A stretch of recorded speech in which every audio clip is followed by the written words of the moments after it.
Hey, third year. What we're going to do just now is I'm going to go through all the new content that you need to know for this lesson. So for lesson 11, if we go to our success criteria in our workbooks, what we're looking at today is success criteria 41 down to 46. Okay, so in your copy, if you want to do something to that, highlight that and put the date next to it, just so that you know that these are the six success criteria we're going to be learning about. So I can state what a carbohydrate is and which elements they are made from. I can state that hydrogen to oxygen ratio in carbohydrates is 2:1. I can state the name of some simple sugars, state that starch is a polymer of glucose, and describe how Benedict's solution is used to distinguish between starch and glucose, and how iodine solution is used to distinguish between starch and glucose. Okay. So, at any point during this, if you're highlighting or underlining things, just feel free to pause the video. Okay, so let's go down to page 25. Oh, too far. So, you have already looked at alcohols and things like that, okay? Made from a process called fermentation, which is where you take a carbohydrate and you ferment it to form the ethanol and carbon dioxide, okay? What we're doing today is looking at specifically what is this carbohydrate, what does this mean specifically, and what is the chemistry behind it.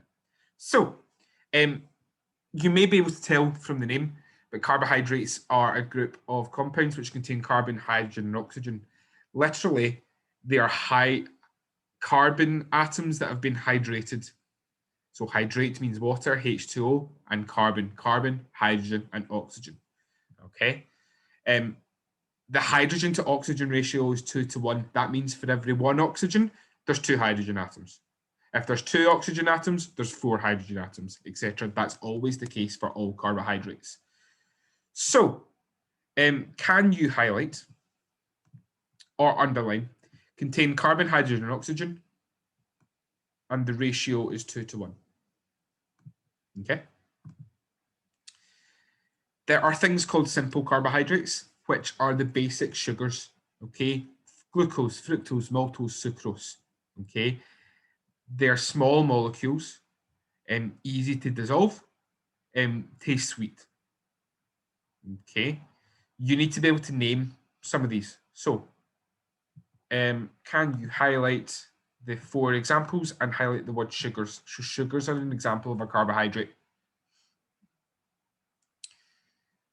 Okay.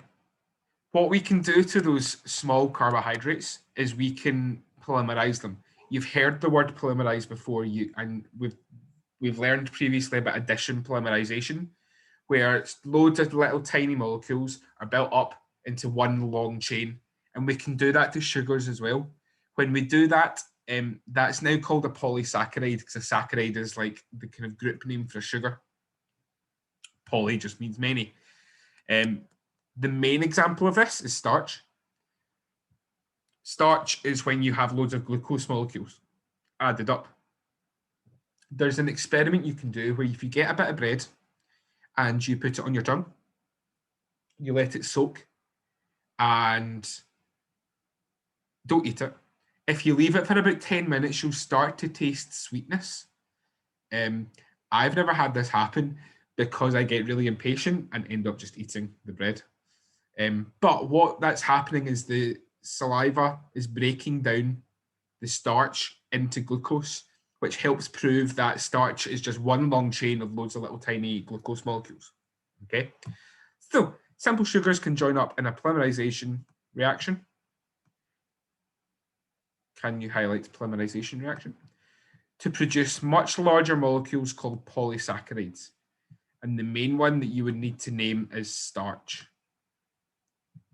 Okay, and you need to know that starch is a polymer of glucose. You don't need to know these structures. Okay, they are basically rings of carbon atoms with hydrogens and oxygens coming out the side. Okay, fructose has a random oxygen kicking in there, but you don't need to know that. Okay, so that is the basics of carbohydrates.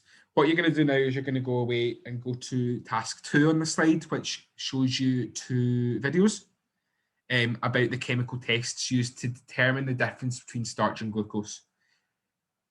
And then you will copy and complete the sentences on that, and then you'll just continue working through. Okay. Any questions, let me know. I shall see you in the second lesson where I will go through the rest of the content, new content for today. Okay, thanks.